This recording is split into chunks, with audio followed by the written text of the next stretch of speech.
नमस्कार मित्रों वास्तुशास्त्र में घर के पूजा घर को सबसे पवित्र स्थान माना जाता है। घर के पूजा घर से ही हमें सकारात्मक ऊर्जा की प्राप्ति होती है और पूरे घर में सकारात्मक ऊर्जा बनी रहती है। घर में पूजा घर का निर्माण करते समय वास्तुशास्त्र में बताए गए कुछ खास और महत्वपूर्ण नियमों का पालन जरूर करना चाहिए। पूजा घर को हर एक व्यक्ति अपने रीति रिवाज के अनुसार सजाते हैं और उसने अपने आराध्य देवी देवताओं को रखते हैं। बहुत ऐसे लोग होते हैं जिनका परिवार काफी बड़ा होता है और सभी लोग अलग अलग देवी देवताओं को मानते हैं। साथ ही साथ वह अपने आराध्य देवी देवताओं को कहीं से भी ढूंढ कर लाते हैं और अपने मंदिर में स्थापित करते हैं, जिससे पूजा घर में देवी देवताओं की संख्या बढ़ती जी जाती है। लेकिन मित्रों, कभी भी आपको ऐसा नहीं करना चाहिए। पूजा घर में हमेशा सीमित संख्या में देवी देवताओं की मूर्ति या फोटो होनी चाहिए ताकि पूजा पाठ करने में आसानी हो सके।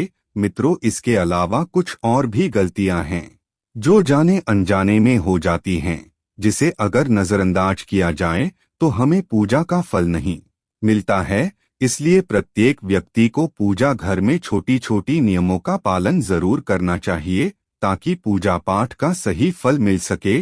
तो मित्रों, आज हम आपको इस वीडियो के माध्यम से वास्तुशास्त्र से जुड़ी कुछ खास नियम बताने वाले हैं, इसीलिए आप हमारे इस वीडियो में अंत तक जरूर बने रहिए। आइए सब मिलकर जानते हैं।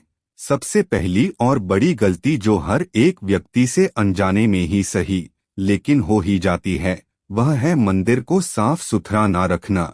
घर के मंदिर में जहां आप देवी देवताओं को स्थापित किए हैं, उस जगह को कभी भी गंदा नहीं रखना चाहिए। साथ ही साथ हर एक व्यक्ति को पूजा घर में स्वच्छ होकर ही जाना चाहिए। चप्पल जूते पहनकर पूजा घर में प्रवेश नहीं करना चाहिए। बिना नहाए धोए भी मंदिर में प्रवेश नहीं करना चाहिए। दूसरी बात यह है कि घर का मुख्य दरवाजा कभी भी दक्षिण दिशा की ओर खुलने वाला नहीं होना चाहिए, क्योंकि दक्षिण दिशा यमराज की दिशा मानी जाती है। इस दिशा में भगवान को समर्पित दीपक भी नहीं जलाना चाहिए।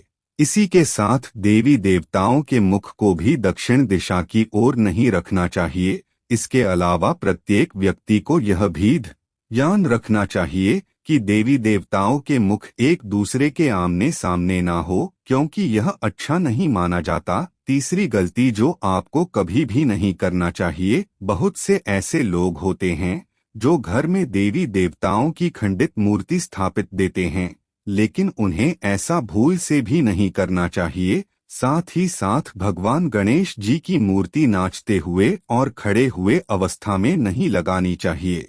भगवान भोलेनाथ जी के रौद्र रूप की मूर्ति या तस्वीर को भी घर में नहीं लगानी चाहिए और न ही माता दुर्गा की रुद्र रूप वाली तस्वीर घर में लगानी चाहिए, क्योंकि घर के बच्चे जो होते हैं वह इन फोटो या मूर्तियों को देखकर डर जाते हैं, जिससे धीरे धीरे बच्चों के मन से भगवान की आस्था कम होने लगती है। इसलिए इन गलतियों को बिल्कुल भी ना करें। हमेशा आप घर में भगवान की हंसती हुई फोटो या मूर्ति लगाएं। इन सब के अलावा घर के मंदिर में देवी देवताओं की मूर्ति के अलावा किसी दूसरे व्यक्ति की फोटो नहीं होनी चाहिए, क्योंकि वास्तुशास्त्र में ऐसा करना गलत बताया गया है।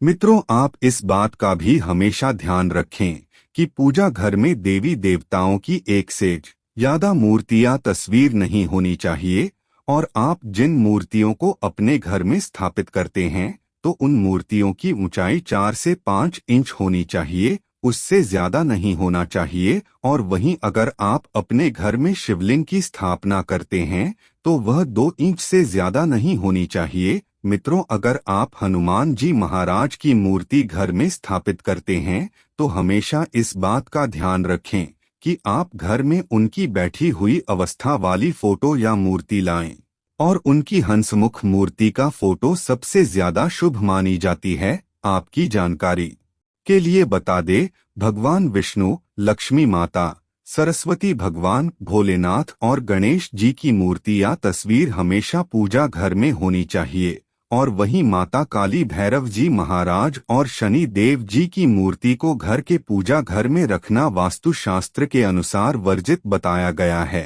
इसीलिए इन देवी देवताओं के चित्र घर में ना रखें।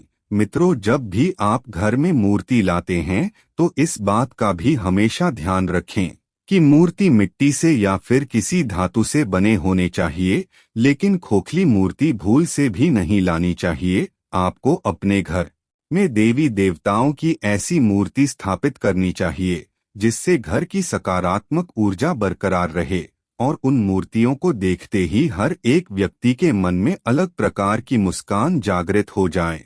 पाषाण की मूर्तियों को भी सबसे अच्छा माना जाता है क्योंकि इन्हें आप अच्छी तरह से साफ सुथरा रख सकते हैं, और धातु की मूर्ति भी बढ़िया होती है क्योंकि यह जल्दी नहीं डूबती। इसीलिए आपको घर में ऐसी मूर्ति रखनी चाहिए जो जल्दी नहीं टूटती।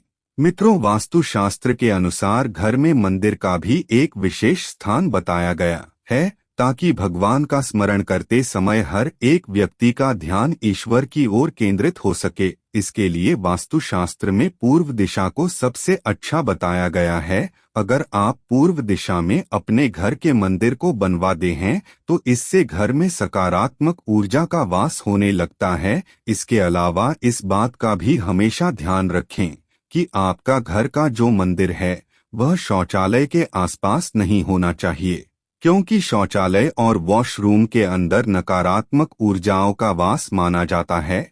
और जब भी आप भगवान का स्मरण करते हैं, उनकी पूजा पाठ करते हैं, तो आपके अंदर नकारात्मक ऊर्जा आ जाती है जिससे आपको पूजा करने का बिल्कुल भी मन नहीं करता और उसका सही फल प्राप्त नहीं होता। इन सब के अलावा एक ऐसी भी बात है जिसका ध्यान रखना बेहद जरूरी है। आपकी जानकारी के लिए बता दे, घर में बने मंदिर या पूजा घर में आपको भूल से भी माचिस नहीं रखनी चाहिए, क्योंकि इससे घर में नकारात्मक ऊर्जा प्रवेश करने लगती है। और अगर आप पूजा घर में माचिस रखना ही चाहते हैं, उसे किसी कपड़े या थैली में बांधकर रख सकते हैं, या फिर आप हो सके तो माचिस पूजा घर से बाहर ही रख सकते हैं। साथ ही साथ घर के पूजा घर में माचिस की जली हुई तिल्ली नहीं होनी चाहिए। आप जैसे ही दीपक जलाते हैं या अगरबत्ती जलाते हैं तो उस समय आप माचिस की तीली डस्टबिन में डाल दीजिए। हो सके तो आप लाइटर का प्रयोग कर सकते हैं, यह अच्छा होता है। तो मित्रों, वास्तुशास्त्र के अनुसार इन गलतियों को भूल से भी मत कीजिए। तो मित्रों, यह थी आज की हमारी प्रस्तुति। यदि आपको आज की हमारी प्रस्तुति अच्छी लगी हो तो कृपया इस वीडियो को लाइक एवं चैनल को सब्सक्राइब जरूर करें। धन्यवाद। जय श्री कृष्णा। ओम नमः शिवाय। राधे राधे।